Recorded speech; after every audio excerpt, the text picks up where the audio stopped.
إنهم فتية آمنوا بربهم وزدناهم هدى وربطنا على قلوبهم إذ قاموا فقالوا ربنا رب السماوات والأرض لن ندعو من دونه إلها لقد قلنا إذا شططا هؤلاء قومنا اتخذوا من دونه آلهة لولا يأتون عليهم بسلطان بين فمن أظلم ممن افترى على الله كذبا وإذ اعتزلتموهم وما يعبدون إلا الله فأووا إلى الكهف ينشر لكم ربكم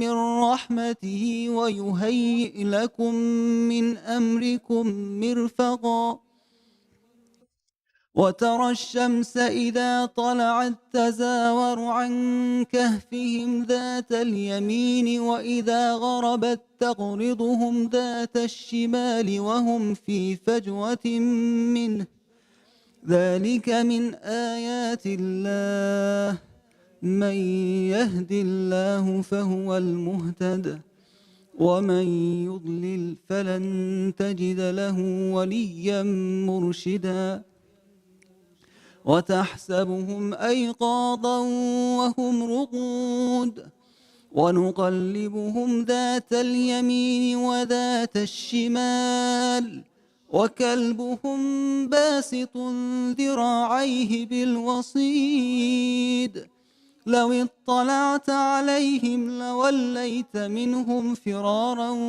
ولملئت منهم رعبا وكذلك بعثناهم ليتساءلوا بينهم قال قائل منهم كم لبثتم قالوا لبثنا يوما أو بعض يوم قالوا ربكم أعلم بما لبثتم فابعثوا أحدكم بورقكم هذه إلى المدينة فلينظر أيها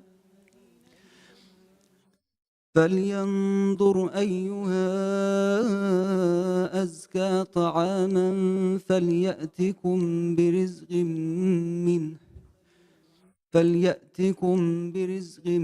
منه وليتلطف ولا يشعرن بكم أحدا صدق الله العلي العظيم.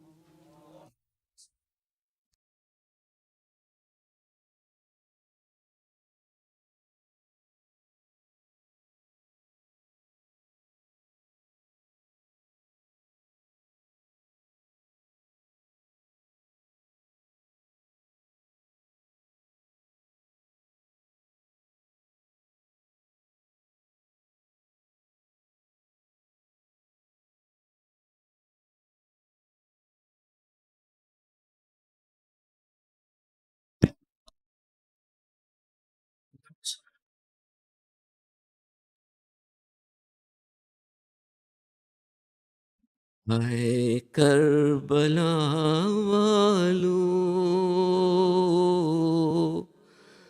हाय करबला वालों, ऐ खुदा के बंदों में मुंतकिब खुदा वालों, तख्त इन्नमा वालों, ताज हल अता वालों, शान मुस्तफा वालों, वज़्द मुर्तज़ा वालों, क्या वफा पे जाने दी तुमने ऐ वफा वालों, हाय करबला वालों, हाय करबला वालों। چھوٹے بچوں نے جنگ کی اجازت لی، بڑھ گئے جوان بن کر، کم سنی سے رخصت لی، قوم کی حمایت میں عزت شہادت لی، زندگی کو کیا کہیے، موت سے بھی خدمت لی، ہائے کربلا والو، ہائے کربلا والو، حق پہ مرنے والوں نے جان دی سلیقے سے، شوق سے تمنا سے، عزم سے ارادے سے، زندگی نہ کی پیاری فاطمہ کے پیارے سے، ماں کی گود سے آیا کوئی کوئی جھولے سے، ہائے کربلا والو، ہائے کربلا والو، کوئی تم میں اکبر تھا، کوئی تم میں اصغر تھا، کوئی ثانی جعفر، کوئی مثل حیدر تھا، کوئی قدر و قیمت میں دو جہاں سے بڑھ کر تھا، زیر تیغ کربل میں فاطمہ کا گھر بھر تھا، ہائے کربلا والو، ہائے کربلا والو، اس طرح کے عالم میں پھر نہ دل جگر دیکھے، در پہ آ کے ماں نے جنگ کے ہنر دیکھے، اپنے چاند کے ٹکڑے خون میں تر بتر دیکھے، ریگ گرم پر لاشیں برچھیوں میں سر دیکھے، ہائے کربلا والو، ہائے ہائے کربلا والو، بر محمد وآل محمد صلی اللہ علیہ وسلم۔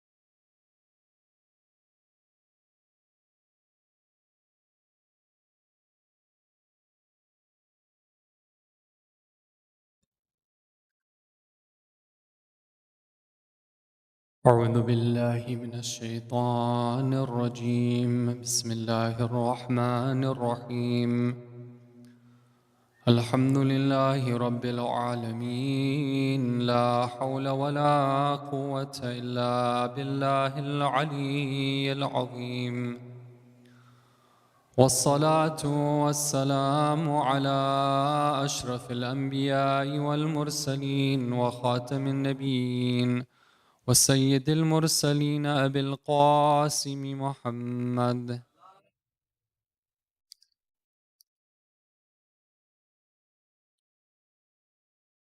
وعلى آل بيته الطيبين الطاهرين المعصومين المظلومين ولعن الله الدائم على أعدائهم أجمعين من ليلتنا هذه إلى قيام يوم الدين. Respected brothers and sisters, we've gathered here for the commemoration of the Shahadah of Imam Musa ibn Ja'far al-Kadhim alayhi salam.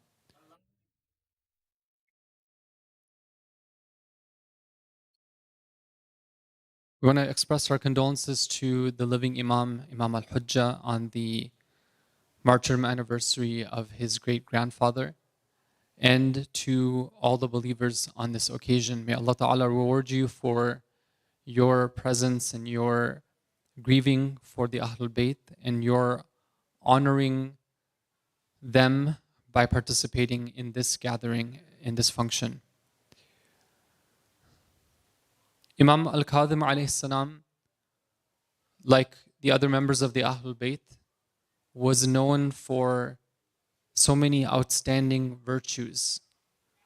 Kadhim, they say, refers to the quality of kadhmul ghayth, meaning literally corking one's rage and anger.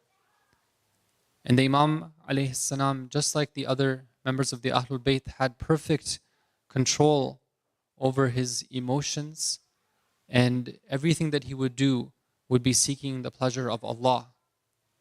One of the other titles of our Imam is that he was known as Al-Abd al-Salih, meaning the one who is the righteous servant. The Imam alayhi salam in every way was considered an abd of Allah, in his treatment of others, in his generosity, in his akhlaq, in his ibadah.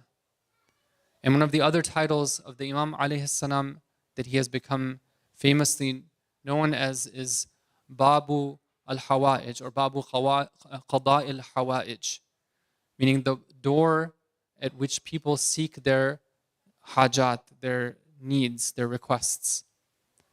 And that title we don't find in the ahadith of the Ahlul Bayt alayhim salam, but it's something that he became known as because of people's experiences. When one person does something and they see a result, then somebody can say that, okay, well, this is something that was particular to that person. It's not something that's a general type of thing. But when it repeats again and again and you see a pattern and everyone starts to say the same thing, then it becomes something that's just popular and it sticks. So many people throughout history, whether they be those who claim to be the followers of the Ahlul Bayt alayhim salam, or those who are the Ahlul Sunnah, they also who revere the Ahlul Bayt, they say that whenever we went to the haram of Imam al-Kadhim alayhi salam with our hajat, and we sought our du'as to be answered by the tawassul of this Imam, our du'as were answered. And that's why he became known as the door by which the hawa'ij are answered. This evening I'd like to look at some examples from the life of the Imam alayhi salam, but first I want to take one of the very beautiful sayings of the Imam and see if we can quote a little bit of it and learn something from that beautiful saying. This famous hadith of the Imam alayhi salam is one in which he speaks about the role of the intellect or the aql. And it is narrated from one of the great companions of the Ahlul Bayt named Hisham ibn Hakam. Hisham, as you know, was one of the great students of Imam Sadiq alayhi salam, a fearless debater, a person of high intellect. He would have no qualms facing even the most skilled opponent, somebody who was well versed in theology and Quran, and he would easily defeat him. Such that time after time, Imam As-Sadiq alayhi salam would praise Hisham ibn Hakam. And he would tell his other followers that if you want to present a case, and if you want to represent the school of the Ahlul Bayt, and you want to represent us, the Imams, then use his style. Learn from Hisham ibn al-Hakam. But when Hisham ibn al-Hakam comes to the doorstep of the home of Imam al-Kadhim alayhi salam, the son of Imam Sadiq alayhi salam, it doesn't matter that he was one of the senior students of Imam Sadiq alayhi salam. In the presence of Imam Kadhim, he's a student of Imam Kadhim alayhi salam. So when he sits with Imam Kadhim alayhi salam begins to teach him. And he tells him some advice which is very precious, my brothers and sisters. It's advice about life itself, about how one can attain true success in life, from the words of the Imams alayhim as-salam.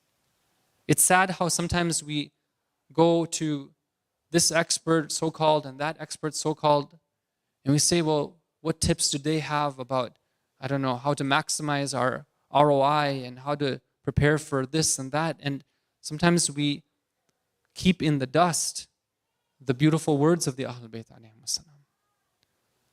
Imam Kadhim alayhi salam tells Hisham, he says that one of the advices that Luqman gave to his son was the following. And we know from the Quran that Luqman was somebody who cared about raising his children. He put time and effort into doing this. Allah says in the Quran, وَإِذْ قَالَ لُقْمَانَ لِابْنِهِ وَإِذْ قَالَ لُقْمَانُ لِابْنِهِ وَهُوَ يَعِظُهُ. Remember, when Luqman said to his son while he was giving him advice that hit the heart. Imagine what kind of relationship Luqman would have had with his son, that they could sit together and they could discuss things of importance. And he could tell him things from the heart that would land in the heart of his son. And brothers and sisters, sometimes the opportunities are present with us, but we don't take advantage of them. You know, they say that there are 2 times, I'm just going to divert a little bit and I'll come back to the hadith. They say there's 2 times where close human bonding can actually take place. 2 times. One of those times is when you eat with somebody. Right? You might have noticed, for example, when all these couple of years when we haven't been able to eat here, for example, in this center, it's as if something's missing. That type of special feeling of bonding, and we're all looking forward to that time, inshallah, when that will restart. And when we have that, it's very special. Why? Because there's a special connection that's developed over this. That's why we're told in hadith that don't be quick to get up from the table. Sit with your family, because that time will not be counted against you in terms of your entire lifespan. Right? There's some hikmah in there. Another time they say is when you sleep. For example, you might have traveled with some companions, somebody, and let's say you're having a camping night out, and then you go traveling, let's say you go for Hajj or ziyarah together, and you happen to room in the same room as these people. Afterwards, there's a special bond that's there between you. Sometimes that bond will last 20, 30, 40 years because of that special connection of sleeping in the same room as them. So we have these opportunities, our meal times. We have times of sitting with our children, our families, giving them maw'idah through our own actions, first of all, and second of all, through our words. This is the seerah of the great ones. So Imam Kadhim alayhi salam tells Hisham that one of the advices that Luqman gave to his son was the following. He says, "Inna dunya bahrun amiq." Life of this world is like journeying through an ocean which is very, very deep. Now, you go to any so-called expert on, let's say, how you should live your life, secrets of success, whatever like that, and you look at what analogies they come up with, how they understand life, and I can guarantee you that you will not find the depth and the precision that you find in the words of the Imam. Inna dunya bahrun amiq. قَدْ غَرِكَ فِيهَا عَالَمٌ كَثِيرٌ. In this deep ocean, the Imam ﷺ says, many nations that have passed have drowned. Many clans, many royal families, many so-called famous and successful people, they've drowned in this dunya. Look at the Quran, filled with story after story of these people who prided themselves on their engineering feats. They prided themselves on their treasures. They prided themselves on the control they had, the power that they enjoyed. And now there's no trace of them. They're completely gone. Where is the likes of the Umayyads, the Abbasids? Where are these people? Those famous people, the presidents, let's say, who enjoyed their time, their limelight in history, and now you see, well, they're just forgotten. Many people have drowned in this dunya. So then the Imam ﷺ tells him, فَلْتَكُنْ سَفِينَتُكَ فِيهَا التَّقْوَى. You're going to need a ship if you're going to cross this ocean. You can't go about it on your own. Anybody who tries to swim the ocean, they'll only get so far and they're going to drown. There's no doubt about it. You need a vehicle that's going to provide you that safety, that's going to protect you from all the harms that are potentially there, but still allow you to cross. You're not going to be able to run away from this crossing. You got to cross it. But you need something which is going to be your ship of safety. What is that ship? He says your ship is taqwa. Taqwa is the lifesaver. Allah tells us in the Quran, وَمَنْ يَتَّقِ اللَّهِ يَجْعَلْ لَهُ مَخْرَجًا وَيَرْزُقْهُ مِنْ حَيْثُ لَا يَحْتَسِبْ. Whoever has taqwa of Allah, whoever takes their instructions from the instructions of Allah, whoever makes Allah's prohibitions and His commandments His guidelines, whoever understands His purpose from the guidelines of Allah, that person will be set. Allah will give him safety from and deliverance from any tight situation. That is the ship that you're supposed to take. And then he says that that ship that you're going to be taking, what are you going to fill that ship with? And he says, وَحُشْوُهَا إِيمَانٌ. It should be filled with iman. Now, this is very beautiful. It's not enough to just have an outer commitment to the rituals and the rites. That's important. But it's also necessary to make sure that the heart is completely devoted to the path that Allah has raised and laid out for us. And that's called iman, the devotion of the heart, that inner belief and that inner conviction. They can only be given by Allah to those who are seeking it. There's a group of, the Quran describes, وَقَالَتِ الْأَعْرَابُ آمَنَّا. The desert Arabs, they come to the Prophet and they say that, indeed, we believe, we have iman. And the Quran says that, no, don't say that you have iman.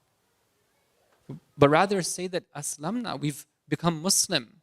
وَلَمَّا يَدْخُلِ الْإِيمَانُ فِي قُلُوبِهِمْ. The iman has not yet entered into their hearts. That's a process. It's a process of purification.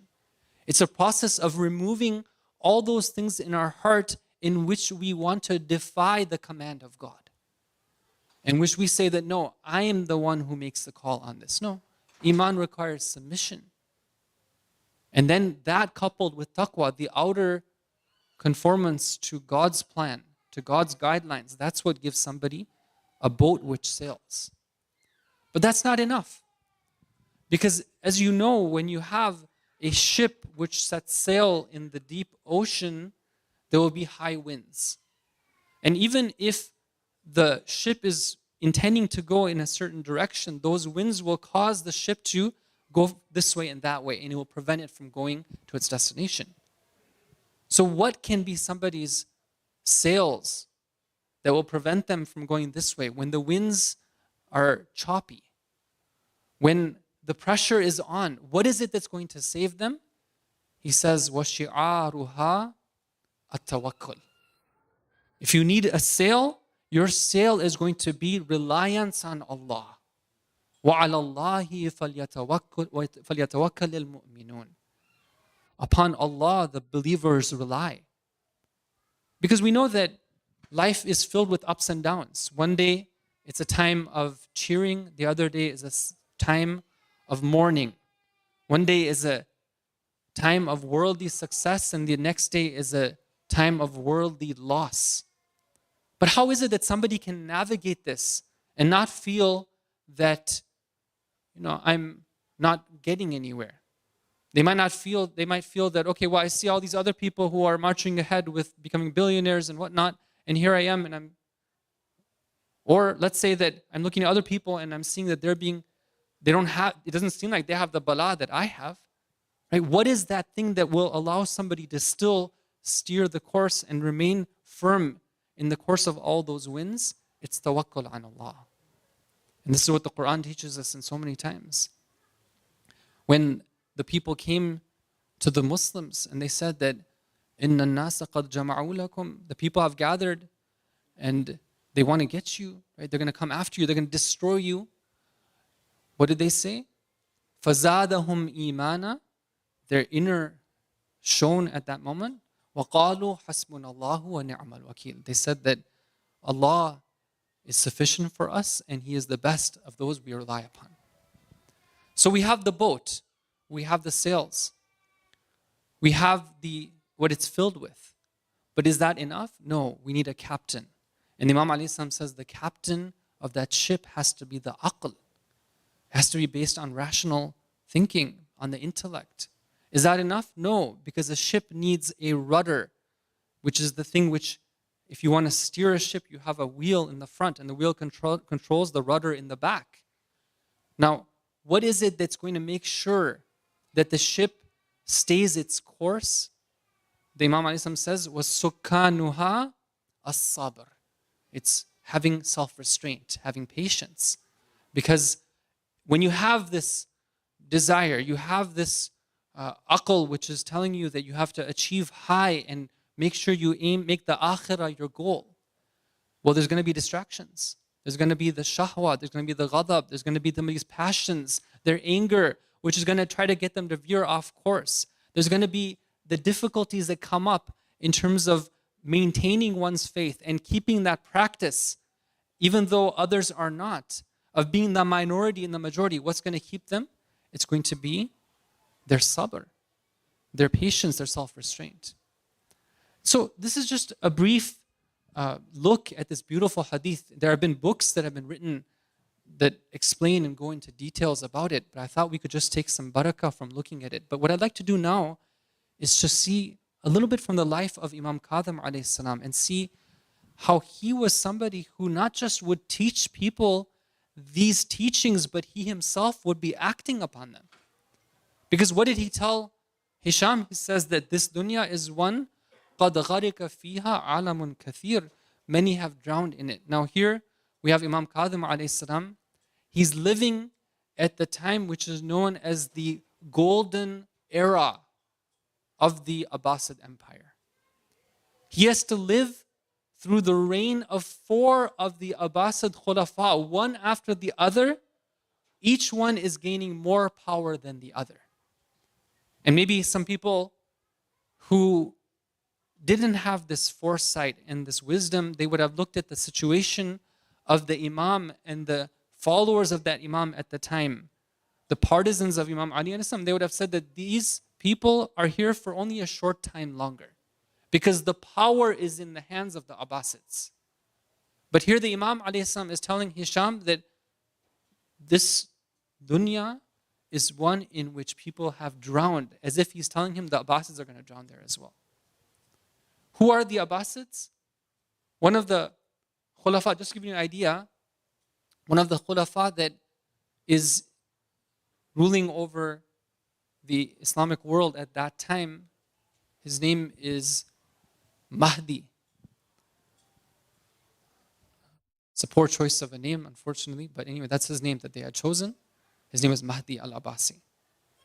Just to give you an idea of the attachment of this person with the dunya, they say that in one majlis that he had, one gathering, he tells everyone there, he says that I'm feeling in a mood right now that I want to be entertained. So anybody who can entertain me in a way that I actually am entertained, then I will reward him with any treasure that he wants. And so one of the singers who's present in the court, he stands up, says, I'll take up this challenge. And he goes and he begins singing his song. And the Khalifa Mahdi is so pleased with this that he starts his dance and whatnot. And then he says, okay, now it's time for your reward. How does he give him the reward? He tells them, come with me into the public treasury and you can choose anything that you want for yourself as a reward for getting me to dance to your music. This is the type of dunya that these people were enjoying. Of course, built upon a government of dhulm and injustice and of stealing the wealth from the people and using it for their own purposes. Harun al-Rashid, la'natullahi alayh, Harun is famous for his excesses, for his indulgences. They say that one time Harun was very fond of a certain type of camel meat. Not just any camel meat. It's the meat of a tender meat of a camel that is 6 months old. Special flavor for some reason, I guess that's what they say. So he made it known that whenever he wants, this meat has to be ready. Right? So one day he's hungry and he says that this is what I want. So they say, okay, no problem. We'll bring it out. So along with whatever else is on that table spread, also has the freshly cooked meat of a 6-month-old camel. And when he begins eating it, his minister, Ja'far Barmakki, he begins to laugh. So Harun al-Rashid tells him, why are you laughing? He says, no, it's nothing. He says, no, I want you to tell me why you're laughing. It's okay. Ja'far says that I'm laughing because this meal that you're having here, it costs 100,000 dirhams, which at that time was an extremely high price.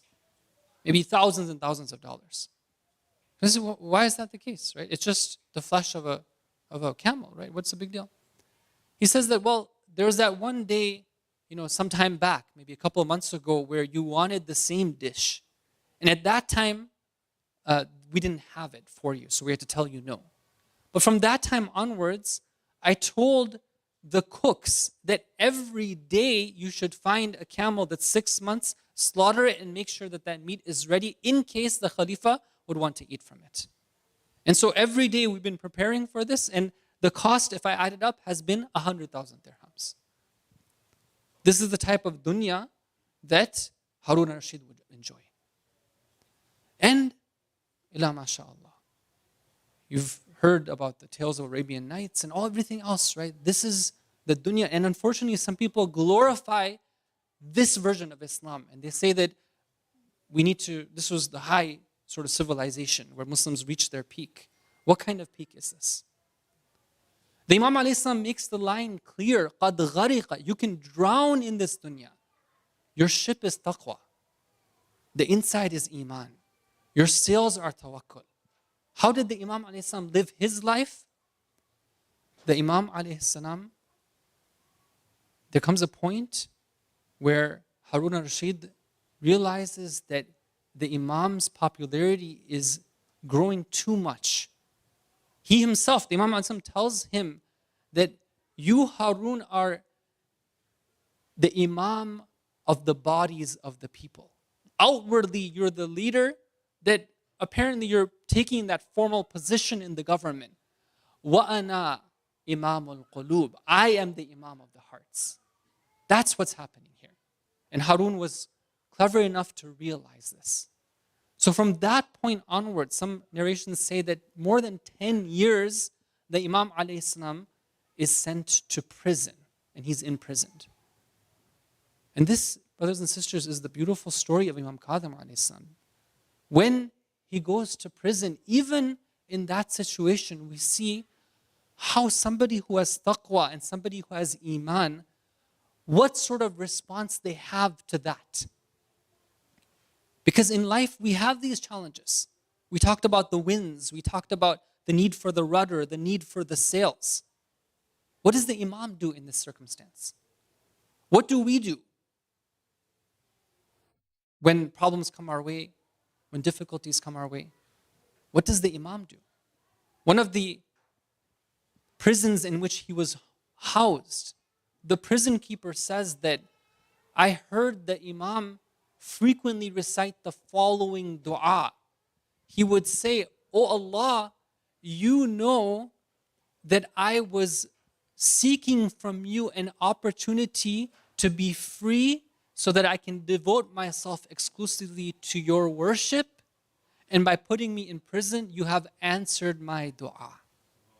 This is the opportunity that you've given me." Now this is...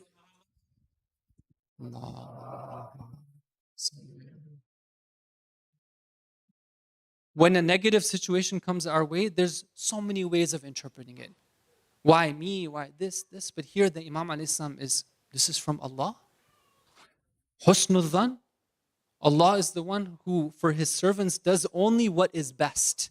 So even in this, there's hikmah in this. We're reminded of Nabi Yusuf alayhi salam. Rabbi, as-sijnu ahabbu ilayya mimma yad'unani ilayh. That in that situation where somebody's can be potentially tempted by their lusts, a prison is better than that, than succumbing to their lusts, remaining independent and a free person who's not following their low desires. Imam Kadhim alayhi salam, this is the prison, I'm going to make the most of it. And in that situation, his iman is such that it affects other people's. One of the sad things that's said in history about Imam Kadhim alayhi salam, they say that لا يزال ينتقل من سجن إلى سجن. That the Imam alayhi salam kept on being transferred from one prison to another prison to another prison. Why? Why is it that normally you keep somebody in a prison and that's it? Maybe if there's some concern about, let's say that he would break out or something, but this was not the case with the Imam. But what would happen would be that Harun would give that prison guard the instruction that do something to terminate the life of this person. And because of the interaction with the Imam alayhi salam, they would say that if you ask me to do that, instead I'm going to free him. Because this is not somebody that I'm going to lay my hands on. We have examples in history of some of the companions of Imam Rida alayhi salam being the children of the prison guards that were guarding the Imam alayhi salam. This was the effect he had on the families of those prison guards because of the akhlaq of this man, of this Imam. This is the power of the iman that he had. And so there's an example there for us. They say that the same Harun who was so overcome by his appetite and by his lusts, one day he feels bad about what he's doing.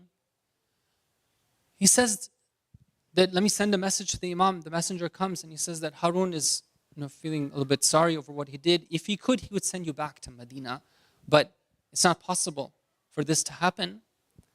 But he knows that in prison you're not getting the best of food. So tell me, what food would you like you to be served here in the prison? And that will be your food from now on.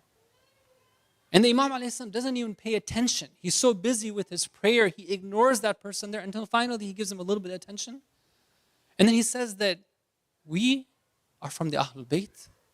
We never take from others, we give. I have no need of Harun's gifts. Allahu Akbar, he continues with his prayer. Izzah. Izzah in the face of the tyrants. In different circumstances, Harun Sometimes he visits him. And Imam alayhi salam, every time, he has that strength that comes from tawakkul on Allah. So, to sum up, the Imam alayhi salam was somebody who was aware of the situation. He was trying to teach his Shias and his followers that don't take a surface level, shallow understanding of life and its purpose. You're here for a greater purpose. You can't escape it, but make sure that you go through it in the way that is intended. And he says that your ship is taqwa. Now we know that in numerous hadith it's reported from Rasulullah sallallahu alaihi wasallam.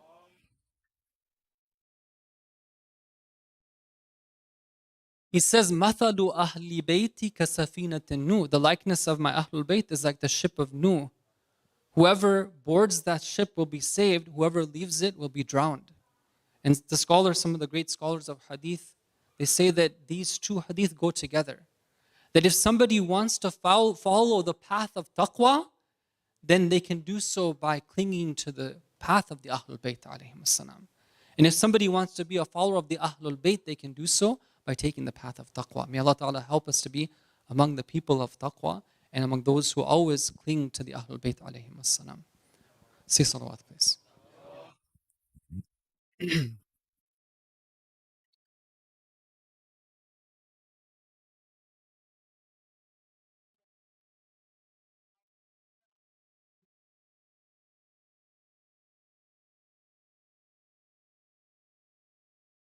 Tonight we've gathered to remember the sad story and the occasion of the martyrdom of Imam al-Kadhim alayhi salam. Let's begin by sending our salams to the Imam, and then inshallah talk a little bit about the story, the sad story of his martyrdom. Sallallahu alayka ya Musa ibn Ja'far أيها الكاظم يا ابن رسول الله. It's the night of martyrdom of Babul Hawa'ij. There are many who have hajat, they're seeking them. There are those who are sick and needy. We have many hajat of our own. We're anxiously awaiting the coming of our Imam. Let us take our hajat to the doorstep of the Imam alayhi salam. يا أبا الحسن يا موسى بن جعفر أيها الكاظم يا ابن رسول الله يا حجة الله على خلقه يا سيدنا ومولانا إنا توجهنا واستشفعنا وتوسلنا بك إلى الله وقدمناك بين يدي حاجاتنا يا وجيها عند الله اشفع لنا عند الله يا وجيها عند الله اشفع لنا عند الله. Let's take our hearts to the prisons of Baghdad, where Abdul Salih, Imam al-Kadhim alayhi salam, is busy whispering to his Lord, talking to him, making his dua. In one of those difficult nights in prison, the Imam alayhi salam is saying this dua. He's calling upon Allah, oh Allah, you're the one who brings forth the trees and plants from the ground miraculously. Oh Allah, you're the one who brings forth the milk from the flesh and blood. Oh Allah, you're so powerful.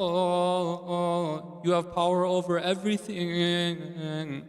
Najjini min sijni Harun. Save me from the prison of Harun. La hawla wa la quwwata illa billah. There was a group of Shias who had traveled so far. They had come to see the Imam. They wanted to do his ziyarah. They finally arrive in Baghdad. They come to the prison. They know it's a prison, but they say that we've come from very far. Is it possible for us to see our Imam even for a few moments? They tell them, wait a moment. After some time, they're so anxious to see their Imam. After some time, they see that a janazah is being taken out of the prison. They're surprised. They ask, who is this? They are told, this is the Imam that you have come to visit. He has now been killed. What did they do to Imam al-Kadhim? Why did they do it? Somebody asked Harun, why do you want to harm this pure person who spends his time worshipping Allah? Harun says that yes, he is one of the pious from the Bani Hashim, but I cannot leave him alone. His threat is too great. What did they do to the Imam? One report says that they took some poison, they gave it to the Imam, and he became a shaheed. Another report says they took a carpet, they placed the Imam in the carpet, and they used the carpet to end the life of the Imam. La'anatullahi ala a'da'i ahlil bayt. But on this night, we want to take a moment to remember La yawma ka yawmika ya Aba Abdullah. Imam al-Rida alayhi salam says that when Muharram would come, my father Imam Kadhim would not be seen smiling. And on the 10th day, he would say that this is the day قَدْ قُتِلَ فِيهِ الْحُسَيْنِ. Assalamu alayka ya Aba Abdullah. What did Imam Kazim remember on the day of Ashura? Was he remembering what they did to your precious body on that day? Was he remembering how your daughter was searching for the bodies in the battlefield? And she is looking for the body of her father. We don't know what she would have seen when she finally finds your body. And she finds the chest that she was longing to rest her little head upon. Allah la'natullahi ala al-qawmi al-zalimin wa sayalamu alladhina zalamu ayya munqalibin yanqalibun. Matam ya Hussein.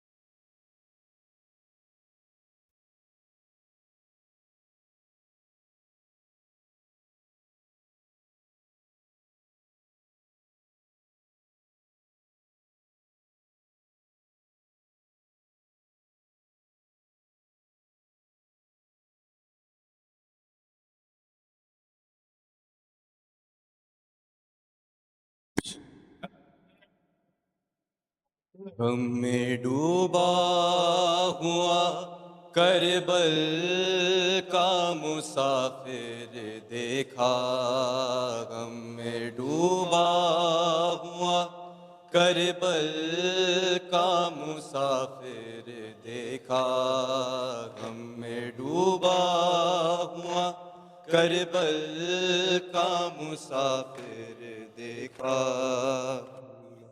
हुआ मुसाफिर देखा, रोते शबीर को ज़हरा की लहद पर देखा, गम में डूबा हुआ करबल का मुसाफिर देखा, गम में डूबा हुआ करबल का मुसाफिर देखा, गम में डूबा हुआ करबल का मुसाफिर देखा। अब اپنا سر مار کے دیوار سے رویا غازی، اپنا سر مار کے دیوار سے رویا غازی، جب نبی زادی کو آتے ہوئے باہر دیکھا، غم میں ڈوبا ہوا کربل کا مسافر دیکھا، غم میں ڈوبا ہوا کربل کا مسافر دیکھا، غم میں ڈوبا ہوا کربل کا مسافر دیکھا، اپنا سر مار کے دیوار سے رویا غازی، اپنا سر مار کے دیوار سے رویا غازی، جب نبی زادی کو آتے ہوئے باہر دیکھا، غم میں ڈوبا ہوا کربل کا مسافر دیکھا،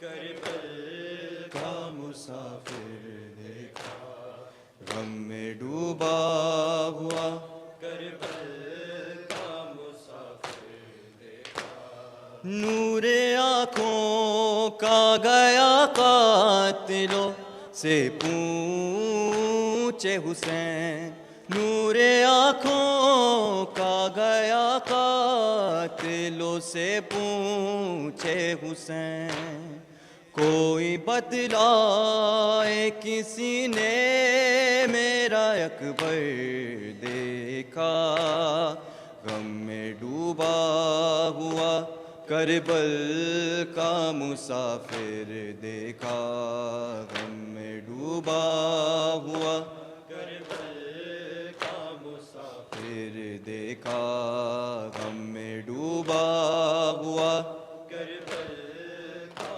مسافر دیکھا، نور آنکھوں کا گیا قاتلوں سے پوچھے حسین، نور آنکھوں کا گیا قاتلوں سے پوچھے حسین، کوئی بتلائے کسی نے میرا اکبر دیکھا، غم میں ڈوبا ہوا کربل کا مسافر دیکھا، غم میں ڈوبا ہوا کربل کا مسافر دیکھا، یا حسین یا حسین۔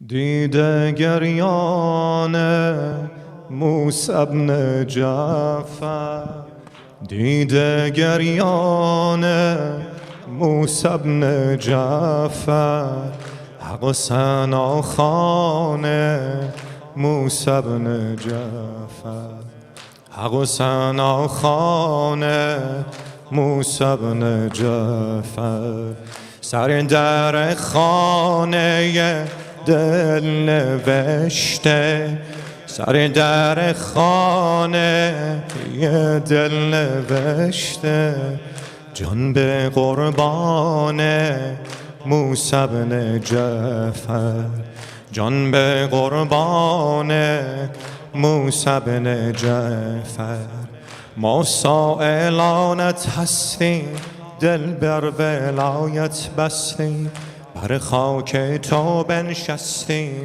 یا سیدی یا مظلوم، یا سیدی یا مظلوم، یا سیدی یا مظلوم، یا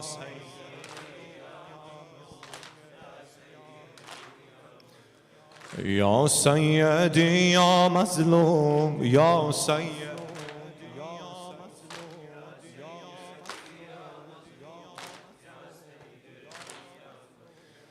لاله گلشن هل عطایی، لاله گلشن هل عطایی، تو به درد دو عالم دوایی، تو به درد دو عالم دوایی، کنج زندان به دستان بسته، کنج زندان به دستان بسته، گره از کار خلقت گشایی، گره از کار خلقت گشایی، باب المراد مایی آرامش دلهایی، تو یوسف زهرایی، یا سیدی یا مظلوم، یا سیدی یا مظلوم،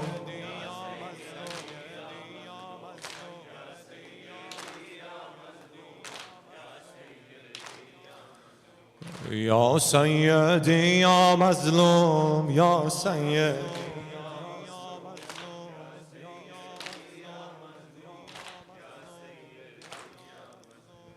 بس که دشمن نمود جفایت، بس که دشمن نمود جفایت، تا به گردون رسید نوایت، تا به گردون رسید نوایت، بر تو خون گریه کرده دمادم، بر تو خون گریه کرده دمادم، قول و زنجیر سندی به پایت، قول و زنجیر سندی به پایت، از ظلم او افسردی چون لاله ای پژمردی، بس که تازیان خوردی، یا سیدی یا مظلوم، یا سیدی یا مظلوم،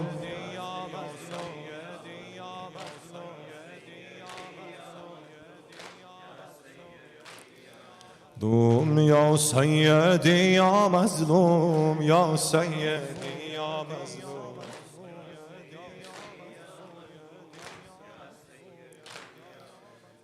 گرچه تو سرور عالمینی، گرچه تو سرور عالمینی، بر نبی روشنای دو عینی، بر نبی روشنای دو عینی، گفته ای که تنت را گذارند، گفته ای که تنت را گذارند، در ره زائران حسینی، در ره زائران حسینی، با ماتم عاشورا شد ذکر تو یا جدا، با یاد کرب و بلا، یا سیدی یا مظلوم، یا سیدی یا مظلوم، یا سیدی یا مظلوم، یا سیدی یا مظلوم، یا سیدی.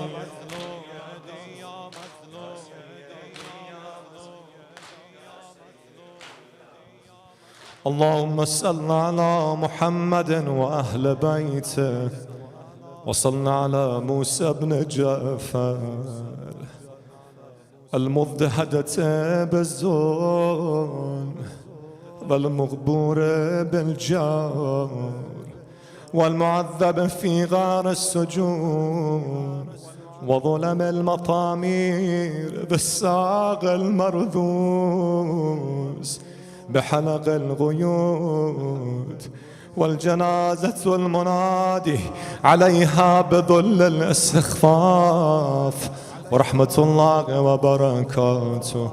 السلام عليك يا رسول الله، السلام عليك يا حبيب الله، السلام عليك يا أمير المؤمنين، السلام عليك يا سيد الوصي، السلام عليك يا فاطمة الزهراء سيدة نساء العالمين، السلام عليك يا حسن المجتبى، السلام عليك يا أبا عبد الله، السلام على الحسين.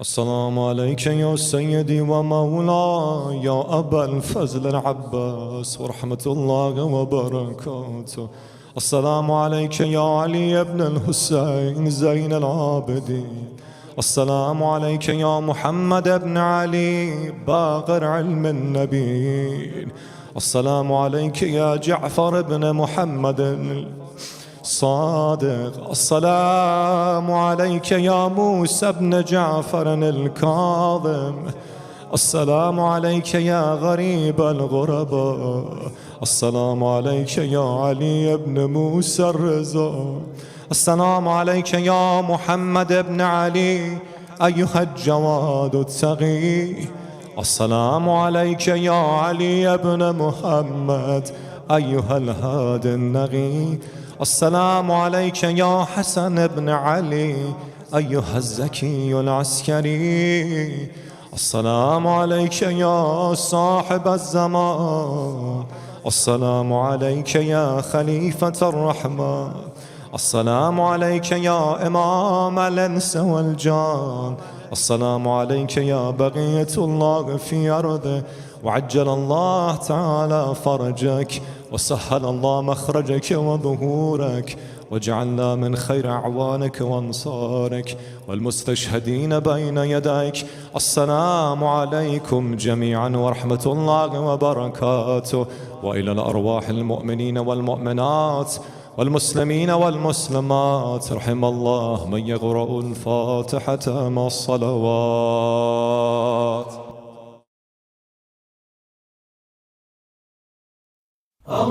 اللهم صل على محمد وآل محمد، اللهم صل على محمد وآل محمد، اللهم صل على محمد وآل محمد، اللهم صل على محمد وآل